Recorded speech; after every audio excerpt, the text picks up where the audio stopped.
All right, we should be live on Facebook, and Barbara is going to be monitoring that for us.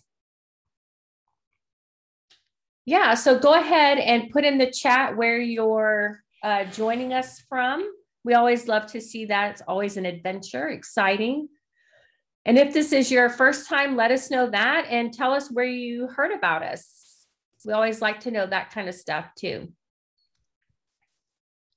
Well, we always like to know where they're from as well, since we now have international followers as well. We are international. Tracy and I love to say that.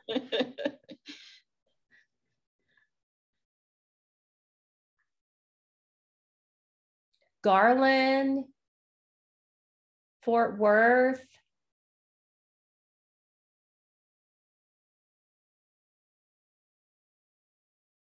Awesome. Well, I've got 8 o'clock, Tracy. I see that. Well, good morning and welcome, everyone. My name is Tracy Irby, and I'm the director at the Center for Women Entrepreneurs at TWU. We're so happy to have all of you here today. Welcome. You can put your information in the chat. With us today, we also have Donalisa Stinyard. She is our program director. We have Barbara over on Facebook. So for those of you that are on Facebook, you can leave questions there. We also have Stephanie Robinson, our small business advisor. And I don't have this fully up. Is Kimberly on as well? She is. Yes, and we have Kimberly Nielsen, our new statewide program director, as we are expanding our incubator programs throughout Texas. So for those of you that aren't familiar with us, we are part of the Jane Nelson Institute for Women's Leadership at TWU. The Jane Nelson Institute is dedicated to preparing more women to take on successful roles in business and public service. There are 3 specialized centers: the Center for Student Leadership, our center, the Center for Women Entrepreneurs, and the Center for Women in Politics and Public Policy. The goal is to ensure women have the education to establish careers as successful C-suite executives, the skills for building entrepreneurial businesses, and the framework needed to run for public office. Our center was funded in 2015 just to help promote women entrepreneurs anywhere in the state of Texas. So you don't need to be affiliated with TWU to take advantage of all the services that we offer. We're excited about today's program. If there are any questions, Donalisa, do you want those sent to you? Yes. Okay, while we're going through, if you have any, this is being recorded and you will get a copy of it afterwards. So today, on such a great topic, we have with us Pushkala Raman. Pushkala, PhD, is a professor of marketing with the TWU College of Business. She teaches research methods, marketing strategy, and consumer behavior. Her research focuses on small business and nonprofit organizations and improving online instruction. Pushkala, we can't wait to hear you this morning. Thank you, Tracy. Good morning, everyone. And what an invigorating start to this day. I mean, just those 2 breakout sessions and meeting all you lovely ladies, it just gives me more purpose and more encouragement for the future of women entrepreneurship. And I love the work that Tracy, Donalisa, Stephanie, Barbara, and Kimberly are. Is it Kimberly? I haven't met her, but they're all doing, because I know how many people they are helping. So good morning, everyone, from wherever you are. I hope you have your cup of coffee or water or whatever your poison is for the day. And I hope I will be able to give you something that will help you in your business. So before I start, I just want you to keep in mind that because I'm addressing such a broad range of businesses and challenges that you're facing, some of these may seem like generalized ideas, but I hope that you can walk away with at least one new idea or something to think about that will help you in your business. Also, please know that you can contact the Center for Women Entrepreneurs. You can contact me and all my colleagues. All of us are here to help you. So if you have any specialized, you want to expand upon an idea that I talked about today, then we can do it one-on-one and we can customize it for you. So today I'm going to talk to you about pricing and sales strategies, which is what I was asked to talk about. And what I'll do is, when you come up with questions, please put that in your chat box. And then, Tracy and Donalisa will help me monitor that, and I can answer the questions at the end of it. Because there are so many of you here, it's hard to see everybody on my little screen. And the reason I tell you to put it in the chat box is because I don't know about you, but I'm getting old, and later on I forget the question that I had. So when you have the question, put it in the chat box. Even if it's answered later, we can take care of it. Okay?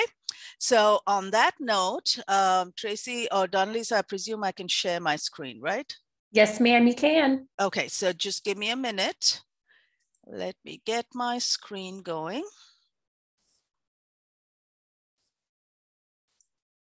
Okay, and you can see my screen, I presume? Perfect. All right. So today we are going to talk about when, where, how much, getting the product to the consumer.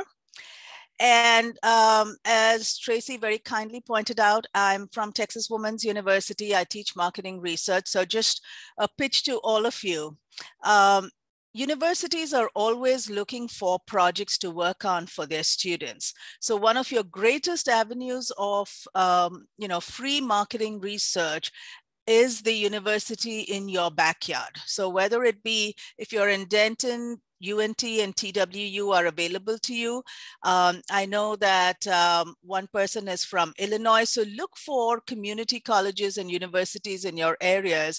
Contact the professors there. It could be marketing, it could be finance, any business professor, and whatever your biggest challenge is that you're facing currently, ask them whether they have some student groups working on who could work on the project for you.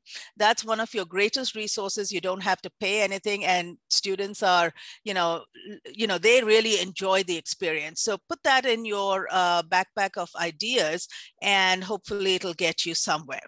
So as I said, the challenges that we are going to be talking about today are: how do I price my product? How do I change the price? How do I know what the customer is willing to pay? And am I charging enough, right?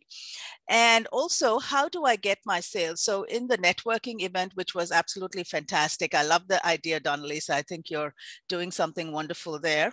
I was talking to, two successful entrepreneurs who are at the stage where we have come to a certain point. How do I grow my business? How do I get my name out to people? And there are so many options out there today that it is difficult to make up your mind as to what to put your resources in. And when I talk about resources, I don't mean just money, I mean yourself. One of the things I tell my students is that being an entrepreneur means that you're everything from the janitor to the CEO, because you're doing everything. So how do you apportion your time to increase those sales and get the benefit that you want? So in today's agenda, I'm first going to deal with pricing, and then I'll talk about sales.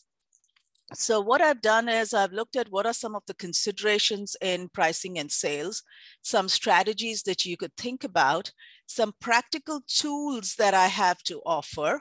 And then when I say hold on to this, I always believe in using mnemonics. So you will see it as the presentation unfolds. So let's talk about pricing considerations. And this could be either for a new product or service. It could also be for an existing product or service. So when I use the word product, please remember that it could be a service also. Several of you have got services. So product is just a generic term that I am using. So the one thing that you want to be aware of, not necessarily determine, but aware of, is the ceiling price. So what is the highest price you think the market will bear? Now, this is not something that is scientific. If you look up ceiling price on a Google search or on Wikipedia or something like that, it'll say, about the economy, about the government. But here, all it means is that what is the price beyond which the customer, you think the customer is not willing to go? And that's just like a maximum. It's setting your upper bar. But where you really are is in the competitor pricing. So what are your competitors charging for a product that is similar to yours? Now, remember that your competitor need not be necessarily addressing the same segment that you are marketing to.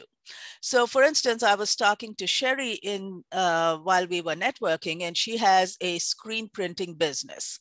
So one of the segments that she's looking at is the churches in her area. So if you are trying to determine a price, some of the things that you're asking yourselves is, what have they paid for before? So historically, and that is really your competitor pricing. And then you want to look at what is it that you have that competitors don't have, or what is it that competitors have that you don't have? Because customers are paying for that additional value that you are providing. And I will be talking more about value, but when you are comparing yourselves to competitors, remember, it's not just about, I think I am doing this better than competitors. Do your customers see you doing it as better than your competitors? That's very important, because you've got to prove to the customer that you are different from your competitor on whatever aspect it is, and it has to be meaningful to the customer, because otherwise they're not going to see why they need to pay 20 cents more than your competitor's price. And then finally, price elasticity. How sensitive is demand to price? So is your product or service something that's essential? And if it is essential, then price is, it is inelastic, because people need that product or service irrespective of how much the price changes. Again, remember, it's when I say how much the price changes, there is a ceiling price beyond which the customer will not go. But supposing it's a luxury, then what happens? Then any price fluctuation is going to affect the consumer, and they're going to pull back. So let me take as an example, either a spa or a massage service. It's essential to me because my body needs it, especially as I'm aging. But if the price goes up, maybe instead of using it once a month or twice a month, I might reduce the frequency. So that's what you need to be sensitive to how much the customer needs the product or service that you are providing. So again, back to the massage. So let's say it gets too expensive for the average consumer, then maybe you need to focus on the market segment that really needs it for health reasons, because then it becomes an essential. So those are the kinds of shifts that I want you to be aware of. Okay, so those are the considerations in pricing, and we are still, up there very broad. So let's look at some basic pricing strategies that you can use, and you're probably using already. So one is just sheer cost plus. This is my cost to make the product, including all your variables and overheads, and I'm going to make a certain margin, right? Now, that may not always be possible because you need an entry into the market. And when you want an entry into the market and into the segment, you want to be able to give it at a price that people are willing to try it at.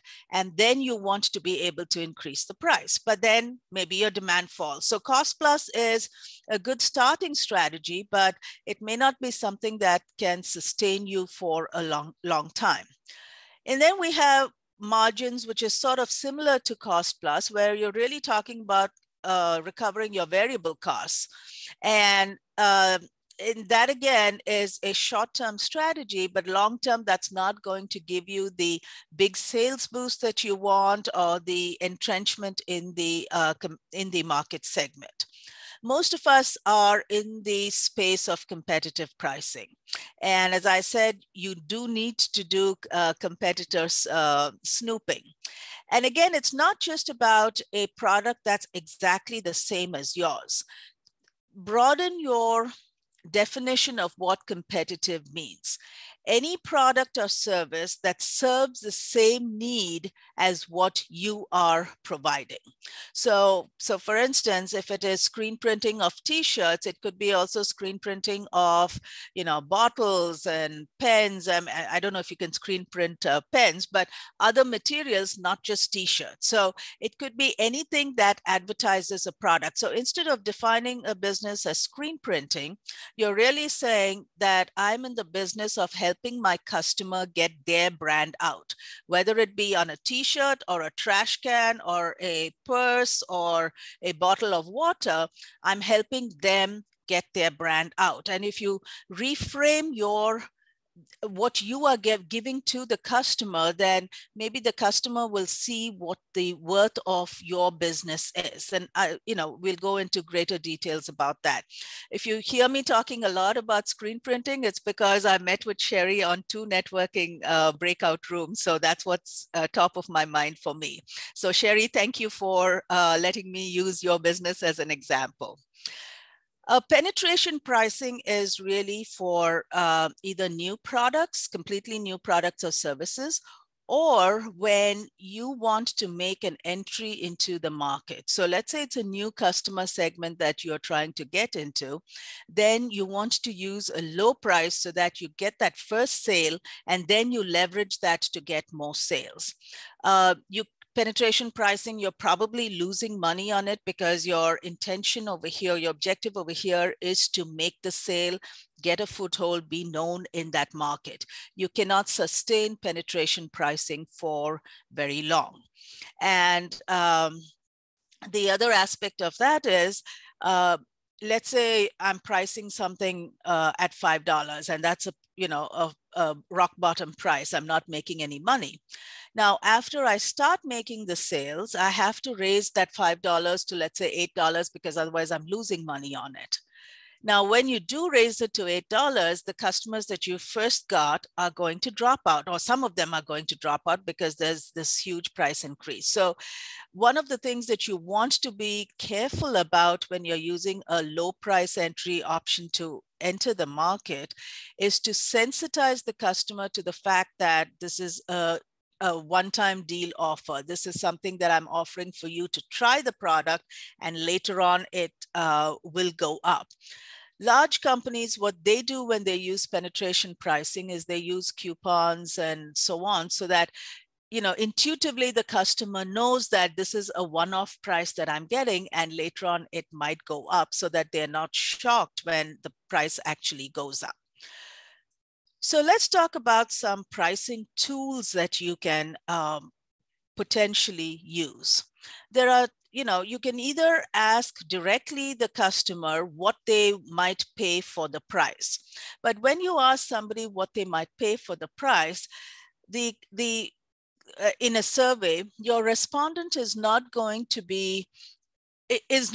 give you the price that you want, or a price at which you can possibly make money. Sometimes the customer doesn't know what they need to pay or what they are willing to pay, especially if it's a service. I don't know how much I want to pay for a massage. It depends on how good the masseuse is, right? So once I have a relationship with a particular massage therapist or a hairstylist or, consulting services or branding services, then I have a greater idea of the price that I might be willing to pay or what value it gives to me. So at the outset, the customer really does not know. So we have 2 pricing tools in the literature. One is the Van Westendorp model, and the other is the Gaber Granger model. Now, don't get put off by all these names. It's pretty simple, and I'll walk you through those. The Van Westendorp price sensitivity meter, it's basically asking how much is too much and how low is too low. So it's kind of giving you a range. And I have specific examples, so don't get worried about what you're seeing on the screen. The Gaber Granger pricing model is looking at the customer and saying, is this customer going to be willing to pay, 20 cents more, $1 more, or $1 less? So again, in both cases, you're trying to find the range. Now, the Van Westendorp is more often used for newer products, products that are new to customer segments. And the Gaber Granger is used for existing products and services where you're trying to figure out, can I raise the price by 10%, or should I be lowering the price because my sales are not going? So let's look at the Van Westendorp model. So really you're looking at 4 different points. So at what price would you consider the product to be so expensive that you would not consider buying it? So this is akin to the ceiling price that I had talked about earlier. Beyond this, I cannot go. I don't care, how much it's giving me, but I cannot go beyond this because nobody's going to buy. You also don't want to be too cheap. Often we make the mistake of thinking that price is what I should compete on, but actually it's value that you should be competing on. Just being the lowest priced product on the market is not going to get you the sales that you want. So at what price would you consider the product to be priced so low that you feel the quality would not be very good? So the customer is making a judgment about your the quality of your product based on the price. And then at what price do you think the product to be a great bargain? So we often talk about, this meal was worth its value. Okay, so what was the value to me on all fronts, on the taste, on the service and everything. And then that's what makes your customer come back to you again. So I actually have an example of a survey question, and this was used for a woman entrepreneur who was developing an app for fashion clothing. So something like Stitch Fix, it's slightly different in concept. And the questions that we asked were, at what price per month would you consider paying for a monthly subscription for a fashion app? So this fashion app has a basic free model where you have access to some blogs and, some idea of what dress designs that she can offer. And then she had a monthly subscription fee upon which you have a personal shopper working with you, and it was tiered in its pricing. So the monthly subscription was a certain dollar amount. And so we gave that dollar amount and said, we did not give the dollar amount. We just asked, at what price would you consider paying for a monthly subscription for a fashion app to be so cheap that you would question the quality of the clothes? So then people gave a certain dollar amount, say $5. Such a good value that you would definitely subscribe to the app. So this is the space that you're trying to gauge, right? How much is reasonable that consumers will pay for it and feel that they're getting something. Then starting to get expensive, but would still be worth considering. So expensive that you would not even consider subscribing. So you know that you don't want to go here, you don't want to go here. You want to be in these middle 2 ranges. So that's really what we were gauging. And we ran a survey of about 150 to 200 women in the target segment that she was looking at. And we were able to give her a range of prices that she should be pricing the monthly subscription at. And of course, it matched, what were her costs and so on. So you do have to look at your cost angle, but this gives you an idea of what the market will bear, because that's what you're trying to gauge. And you also know at this point that maybe I'm pricing my product too low. Maybe I can raise the price. So this is a good set of questions to hang on to, and you can use it. You can adapt it to any business that you are in the market for. But keep in mind that you want to make sure that the people who are responding to this question or this set of questions are in the same segment. So going back to Sherry's example, for instance, you would not want to use this combine two segments, let's say the church segment and a business segment, because those are two very different segments. The value that customers see from screen printing from both those segments are extremely different. So you want to do it separately for the church segment, separately for the small business segment where you're promoting your brand. All right. I hope you're putting your questions in the chat box because I'm just covering a lot of things. Okay, Donalisa is giving me a thumbs up saying that the questions are coming. Keep them coming. So the other method that, Donalisa, did you want to say something? Nope, just giving you a thumbs up. We had questions. Okay, good. All right. So the other method that I talked about was the Gaber-Granger method. And of course, the names are for the people who invented these methods. So we're giving them credit, right? So you start at a middle point. So this is typically for a product that's already in the market. You want to know whether a new segment that you're approaching, how much would they be willing to pay? Or you want to know with your existing segment, can I raise or should I be lowering the prices, or how should I be monitoring this? So let's say you have a range of between $5 to $10 and you start at a middle point, $8. And you ask a customer, so you send the survey to a respondent, you send it to me and you say, you know that I'm already willing to buy at $8, right? So then the question is, would you be willing to buy at $9? So if you say yes, then you say, would you be willing to buy at $10? So you're going up by about 2 to 3 steps to see at what point I, as a customer, am going to drop off. Supposing I say, no, I'm not willing to pay I'm not willing to buy at $8, then you go below.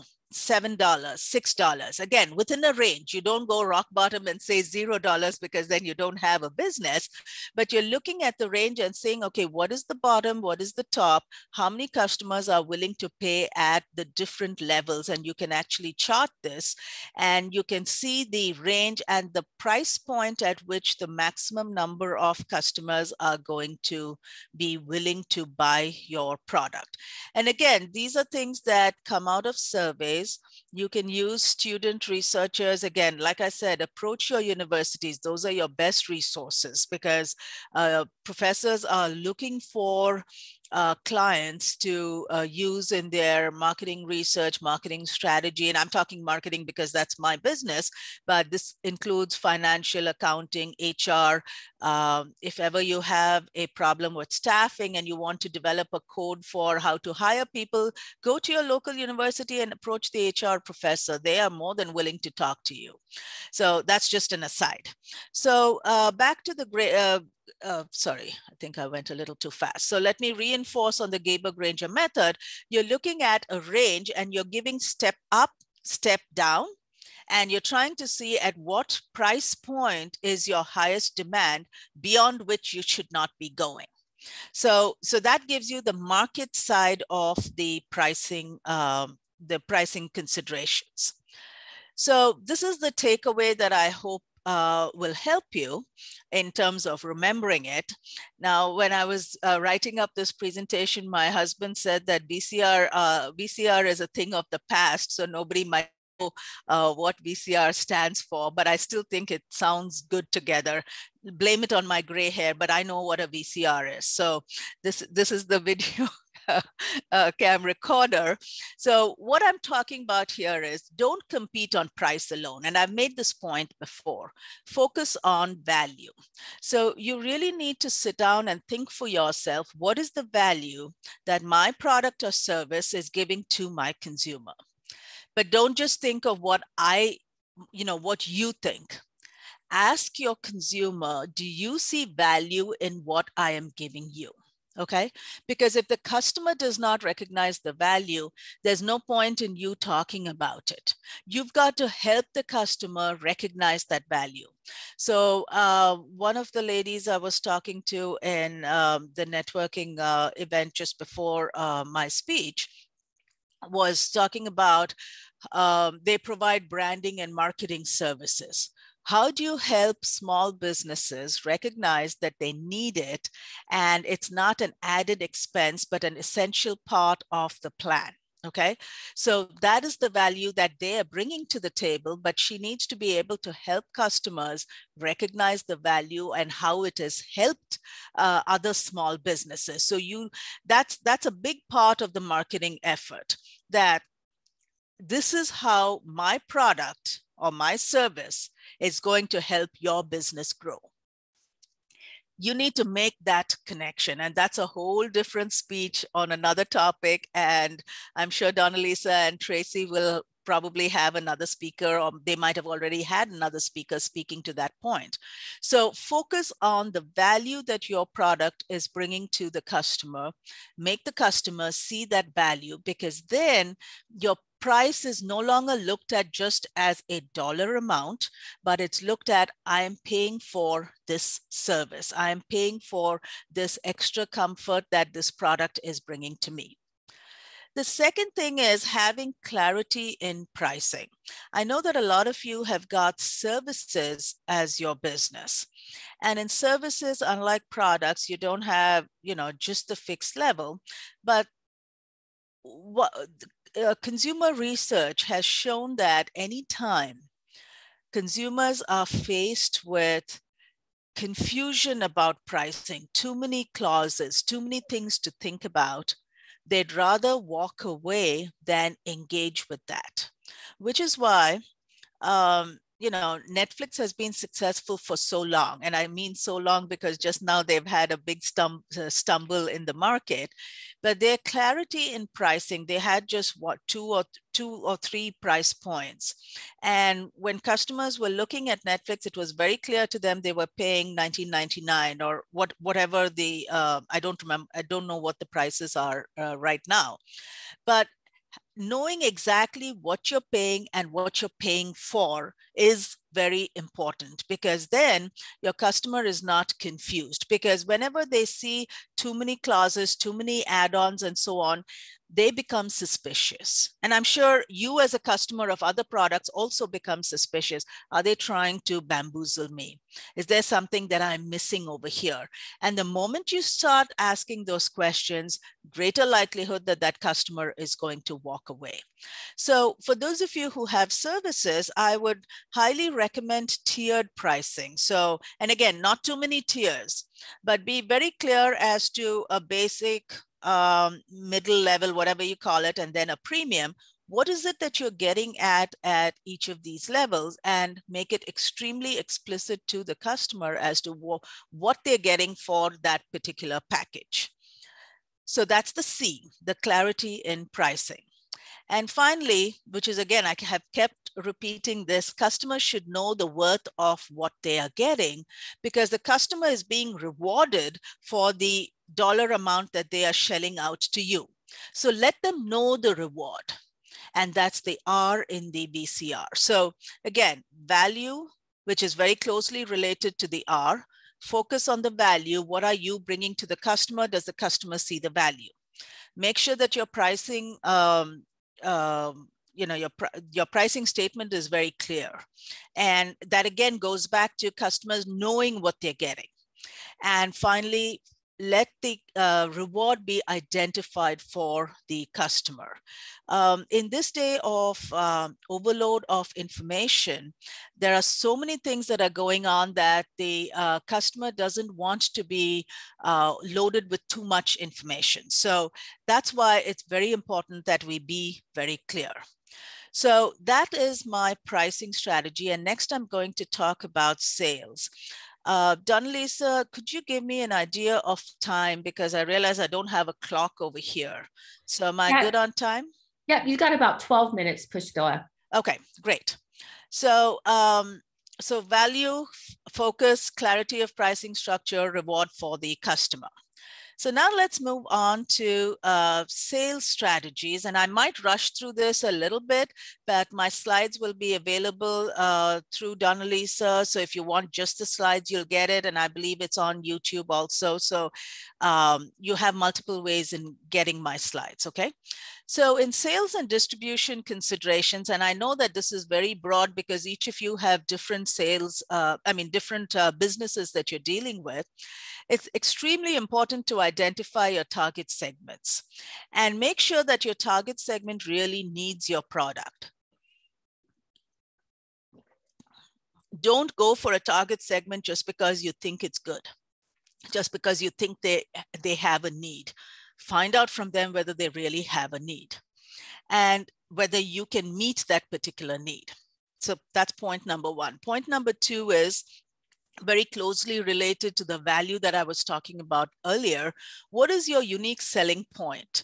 Because you've got to make it in this very crowded market. You know that you're not the only person providing this product or service. What is it that you can provide that your competitors cannot provide?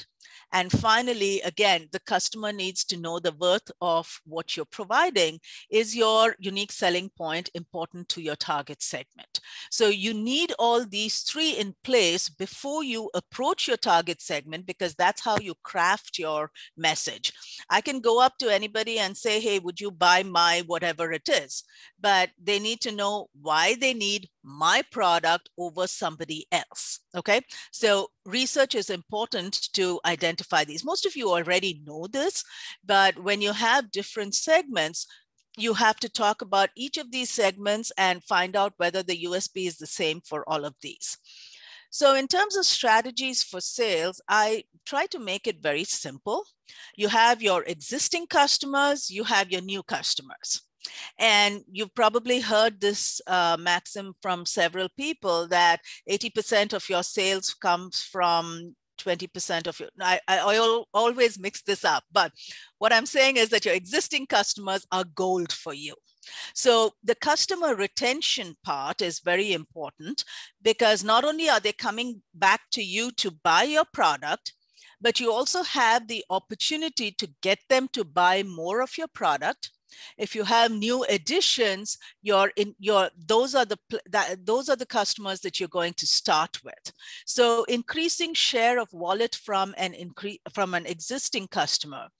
You probably know this as customers yourself. Once you're comfortable with a grocery store, with a certain online store, you're very reluctant to go to somebody else because you know how this vendor works.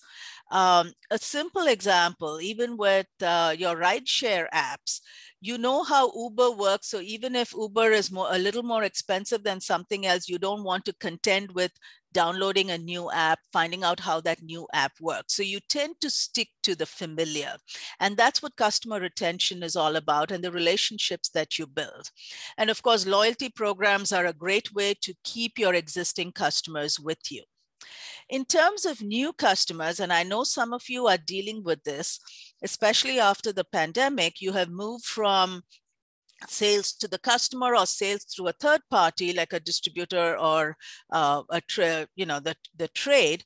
You're moving to selling directly to the customer. So maybe you've got a website, you've got a social media site. Now, how do I get the word out? That's probably the question that's topmost in everybody's mind. And I have a few things to talk about that. So that's your direct sales to the consumer, and then partnering with other people. So one of the benefits of attending a session like this is the list of other people who are attending this same session. And I'm not sure whether this is done, but I'm pretty sure you can get email addresses and what businesses the participants in this event are from, Donalisa. So we don't do that, Pushkala, but okay. We do encourage everybody. You can save the chat, the 3 dots in the chat box. You can click on that and save the chat, but we also download it and send it out with the replay. Okay, yeah, thank you for that, Donalisa. So that's what I wasn't sure about, but networking like this is a great way of partnering with other people to jointly promote, or maybe you have potential customers in this group. So networking is very, very critical. So I know I'm running short on time, so some very quick ideas is to create a signature look brand. So what I mean by this is, yes, you're on website, you're on social media, but it's not just about I'm selling product X. Make something unique in terms of your brand, create hashtags. And if you repeatedly see this across multiple media, or you repeatedly see this on the same media, then that familiarity makes you feel that, hey, I know this product, even though I don't know this product at all, okay? The other thing that I tell students, and I also observe as a customer myself, is invest in good photography to show off your product or service. Because when you are scrolling through either social media or you're looking at websites, something that's really well designed catches your eye, and you're encouraged to spend a little more time on that. Customer testimonials from customers who have experienced your product and who have had a good experience, hugely important, because there's no better way to tell about your product than customers who have used it. And in fact, research shows that today, more people rely on the ratings and reviews than on ads and celebrity ads, which is why this whole influencer thing has become so important. And then interact with your customers and followers. So let's say you have a website and you have people visiting your web page. Make sure there's a place for them to be able to contact you, to ask you questions, and respond to them within a decent time. Now, I do know that several of you are, or many of you are individual entrepreneurs, so you probably don't have, a big staff or something that can do this. I don't have any, magic remedies for that, except think about student interns from your local universities. That's a possibility. Or hire a high school teenager for a summer job. Summer is coming. They're looking for some pin money, and they're pretty good at this. So start thinking creatively. Or if you have a teenager, not like my son wouldn't do anything. But if you have a teenager who's cooperative, pull them into the business, son or daughter, okay? And tell stories. When I say tell stories, I don't mean tell lies, but tell stories about how your product has been used. People love to hear those stories, whether it be on your web, whether it be on social media. Stories tell the stories. Sorry about the repetition of the word, much better than just saying this product will do X, Y, Z. Whereas if I say, Donna Lisa bought this product, this is how it changed her life. It may not change her life, but this is how it elevated her experience. That's a better story than just saying, buy my product. So again, I'm giving you a mnemonic, just like the VCR. So first, build your leads, and have a contact form on your website that captures leads, names, and email addresses, okay? Because otherwise you don't know who has visited your website. Make sure you remain in contact with them. So reach out to them once they have asked for information. Now, advertising online, that's kind of a tricky thing because you don't know whether you have use the right social media. So again, here you got to know your segment. Is your segment more on Facebook, older audience, more family, that kind of thing? Or are they more professional? So are they on LinkedIn? So kind of make sure you know your segment. So this goes back to the research that you need to do. These are just some ideas. Run a coupon deal, host a webinar to talk about your product, to talk about how your product is useful to your audience. And then if you can, invest in content marketing like a blog or email newsletter where you can tell your stories. Okay, so these are just some very basic ideas, but the emphasis is on your leads. And then you want to sell to existing users. So remember, I talked about customer retention. As far as possible, try to cross-sell, upsell. And if you have any new products or features, they're the people who you want to try it out on before you go out to the market. And why? Because they already know you. So you don't have to sell yourself to them all over again. And you can reach out to them and say, okay, would you be willing to try this product, or try it out, give me your feedback. So they are your best focus group for you when you're trying out new things, and stay in touch with them. So then research, and you know, I keep re-emphasizing this because your customer is changing all the time. So you really need to know your customer. Try to avoid generic emails. So let's say you have an entire segment and you're sending the same email to everybody. You may not be as successful as in knowing what is it that ticks for that customer. What is the pain point that you're trying to solve for them? And if you can address that in your opening cold call or email, that is something that is worth thinking about.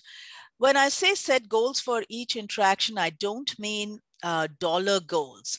It may be an introductory call. So what am I trying to accomplish here? Maybe I'm trying to make sure that I'm reaching the right decision maker. So that might be my goal for the interaction. So kind of build it out. I know sometimes that it's very overwhelming when you're doing this all by yourself, but these are, again, like I said, ideas for you. And I keep going back to this. What is the problem that you're trying to solve for the customer? If they feel the pain point and you're saying, okay, this is how my product will help ease your pain, then that's half the job done.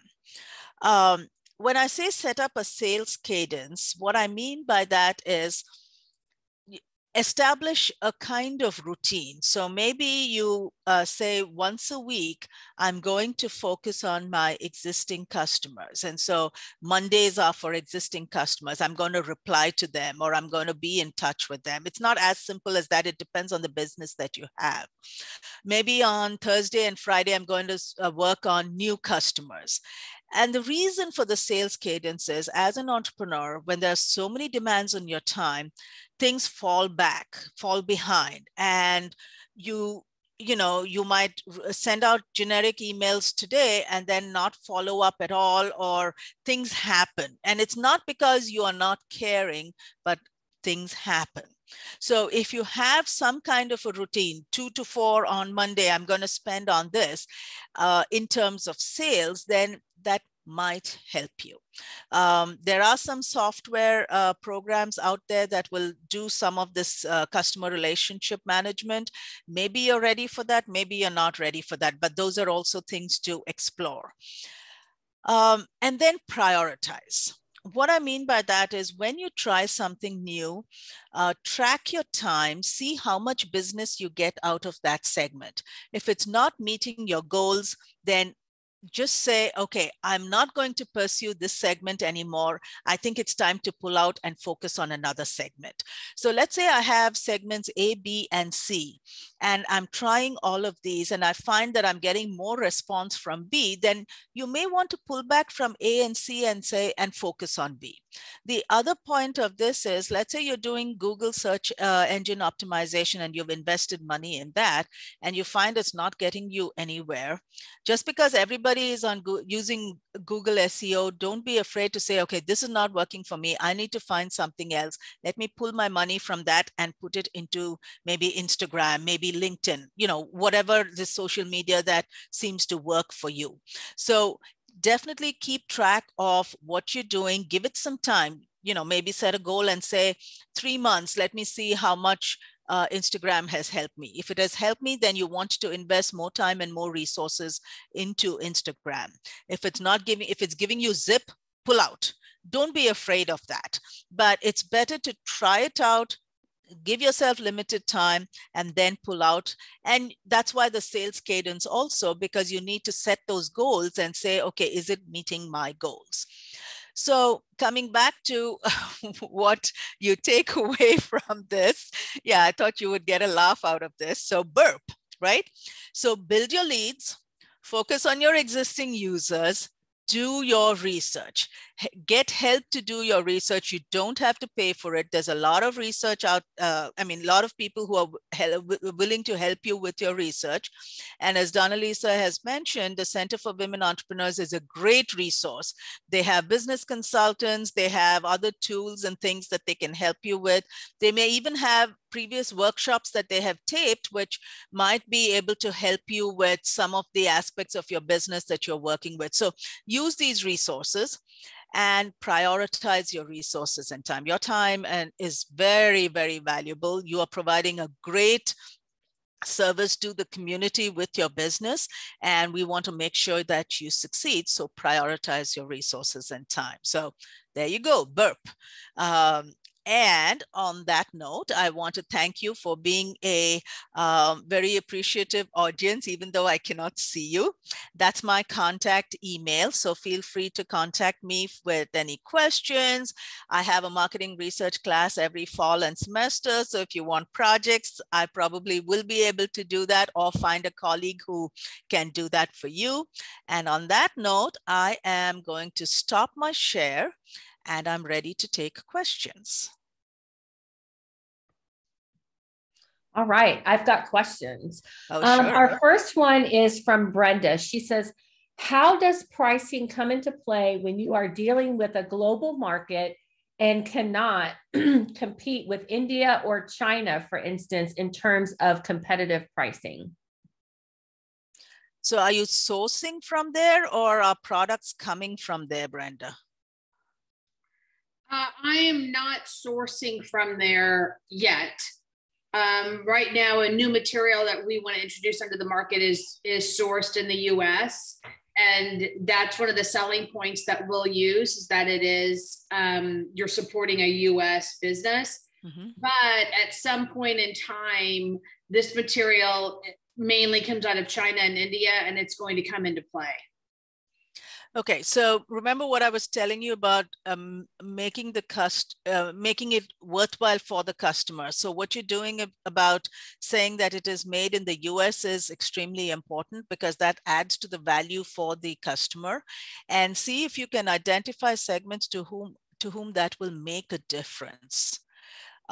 Second, are you able to differentiate yourself from potential global competitors in any way? Is there anything other than made in USA that helps you stand out? That's something to think about, and see if that is worthwhile to your market segment.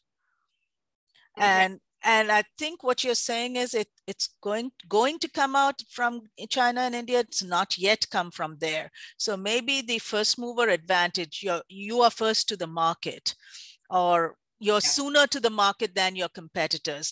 Try and push that so that your relationships with your existing customers is already made, and then customer retention is what you want. So maybe by the time they come up, and again, I don't know enough about your business, but by the time your competing materials come out, see if you can add on something that they may not have. So staying one step ahead so that you're providing some value to your customer. Okay, very good. Thank you. You're welcome. So Andrea wanted to know, what is the best way to perform that competitor pricing analysis? In her case, she's doing business development in different countries, and she represents different products. She's just trying to find the most cost-effective way of doing that pricing analysis. In the country that you're operating in, Andrea? Correct. Yes. Good morning. Thank you. Basically in various markets. So I just go and do business development, and they say, oh yes, we're interested in those US products.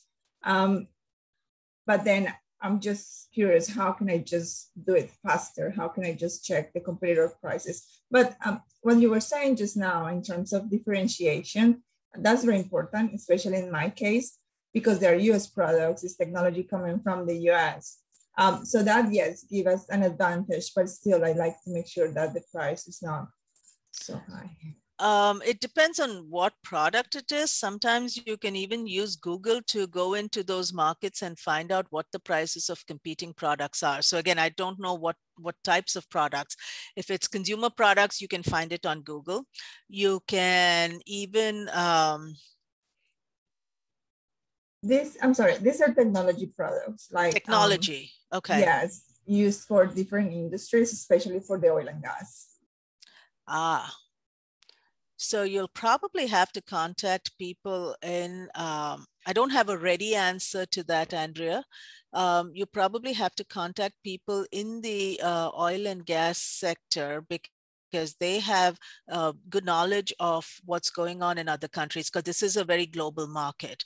So maybe even talk to some oil and gas executives in the US and ask them for their evaluation of what's going on in other countries.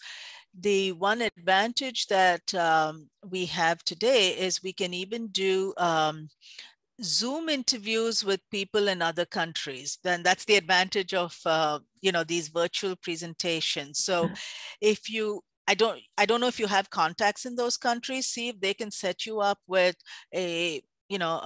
just a quick interview with some oil and gas executives in that particular country, and then you can find out the need and the price. So again, we're talking about doing some research. Thank you so much. Yeah, I hope that helps. It's kind of vague at this point, but we're really talking about B2B in this case. So you need to do a little more digging in that case. Thank you so much. So Mina's question, is there a difference between your value proposition and USP, or is this the same thing? It's the same thing. It's the same thing, because in order to prove your the value to the customer, you're really saying, what is my unique selling point? But always remember that the unique selling point, it may be unique to you. Does the customer see it as unique? That's what's important. Okay. And then we had another question from Brenda. How does outside sales rep affect pricing? The amount I will have to pay to a sales rep versus my own profit, and how it affects the final cost to the consumer? Well, that becomes a variable cost to you, right? So you'll have to work that into the costing of the product. Okay. And then our last question from Mina was, what are the best ways or sites or apps for business market research? Can you, Mina, can you tell me what exactly you mean by an app for business market research? I've just heard in different circles that you can actually find applications that, I guess, target different industries or just better put together these business questions, these opportunity questions. I'm not so familiar with this space yet. Mm-hmm. However, I'm just now kind of getting my feet wet with how to do my research more efficiently with more credible sources and with larger ends, right? Like more people. So are you talking about panels and... So looking at the number of people that would be interested in X in a certain geographical location.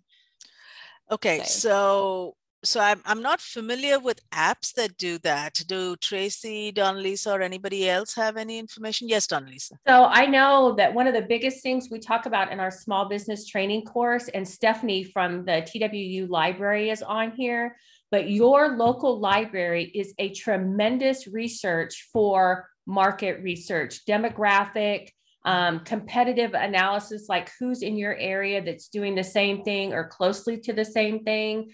So what I'm doing is putting in the chat our YouTube channel. And if you go in there and look at any of the small business training, I would say go to, what was that, 2020 with Carrie, that was from the Denton County Library. She did an excellent presentation on how to use those resources from your library to do that. Okay, thank you. Thanks, Donalisa. And then we also had one more question. How do you determine how or what to pay a sales rep? Okay. Stephanie or Donalisa? Well, I was just always going to say, I mean, if they're making sales, pay them on commission and just do it as a percentage. Yeah. Yeah, so it's not salaried, but do it on commission. Yeah, I agree with that. When you become big enough to give them a salary, then that's great. Can I ask a question? Can you guys hear me? Yes, we can. Okay, so on that end, how do I know? I guess I could go to the library and find out what percentage is the norm for my food business, right? For the salesperson? Right. If I'm going to pay, if it's industry standard to pay 20%, 10%, 15%, I want to know what that number is so I'm not overpaying or underpaying. Where do I go to find that information? I'm not sure that you'd find it in a library or something like that. One way to do it is, so this is something that I'm going to say, and I don't know whether this is, it may make you feel uncomfortable, but a lot of times we feel we should not talk to our competitors. I disagree with that because I think we learn a lot from our competitors. So you're not competing on everything, right? So maybe joining an association or being part of a professional network where you meet with other food people or food truck people, and then asking around and saying, okay, what is the general norm? It's perfectly okay to do that in my book. Donalisa, Tracy, Stephanie, any other ideas? Because I'm not sure that you would find this in a library.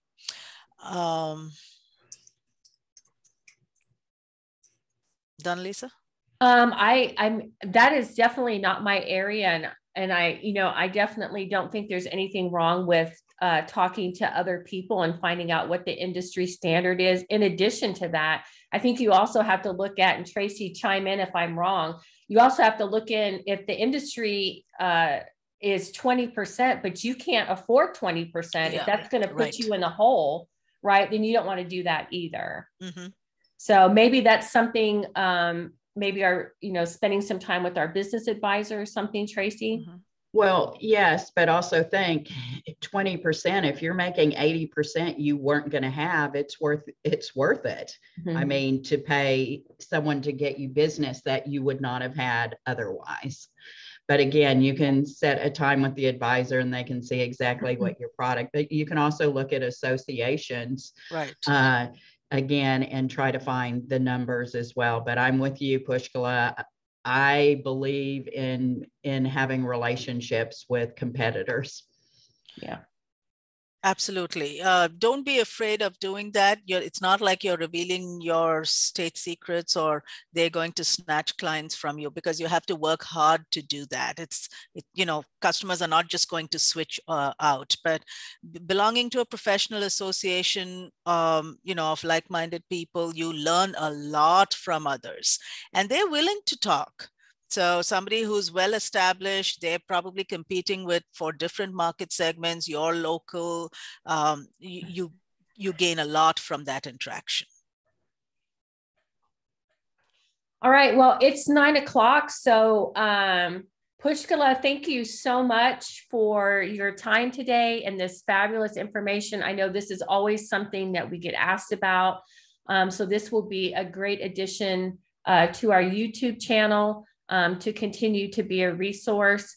I'm going to go ahead and throw up a poll real quick. If you can take a moment to take that. And then while we're doing that, Tracy, do we have anything? Oh, well, Pushkala, thank you. That was great. And Donalisa will send out your information as well in case people have questions or maybe want to take advantage of that marketing research. Absolutely. And do you need my slide deck? If you would be willing to share that, I know that that's something that everybody loves to have. Sure, absolutely. And before we leave, I just want to thank everyone for attending on this morning. I hope you have a fabulous day. I wish you all the very best in your businesses and know that you're doing great things and we appreciate each one of you. So thank you again. And thank you to the Center for Women Entrepreneurs for giving me this opportunity. Oh, well, yes, it's such great information. And again, check with your local library or the TWU library for those that are here for some great resources as well. For those of you that are veterans, we do have our Veteran Women's Grant Program open. So please check that out and apply. What else have we got, Donalisa, coming up? Do you want to talk about our exciting WomenRISE for next month? Yes. So our June WomenRISE is going to be both in person and virtual. We have Jessica Sitnick. She is a nutritionist, but she's going to be speaking of value, how to make money from your presentations, even when you speak for free. We know we have a lot of people in our community that are looking for opportunities maybe to step out as speakers. So providing that information. All the information for the in-person event is on Eventbrite. Where to park, the parking code, where it will be located at. In addition to that, I'm also going to be sharing out some videos that will walk you from each one of the parking points to the old main building where the actual in-person WomenRISE will be. Breakfast starts at 7:30. So come, network, bring your business card, bring your digital business card, whatever we're doing these days. I don't have any clue. In addition to that, when you register, you only have to register one time, whether you're going to be in person or virtual. It doesn't matter, because if you register in person and decide you can't come or something happens, you'll still get the virtual link. So the way that you register doesn't depend on the information that you get. You're going to get everything, whether you attend virtually or in person. So I know we had a couple people that had registered twice. So just if you're coming in person, register in person so we can make sure that we have enough food for you for breakfast. And I think that's all we have, Tracy. Okay, great. Well, thank you everyone so much for being here. And now, Donalisa, we're going to do one more round of networking. Yep. So I want to give everyone just a couple of seconds to pop off if you're not interested in, well, first, let me get us off of Facebook and let me quit recording.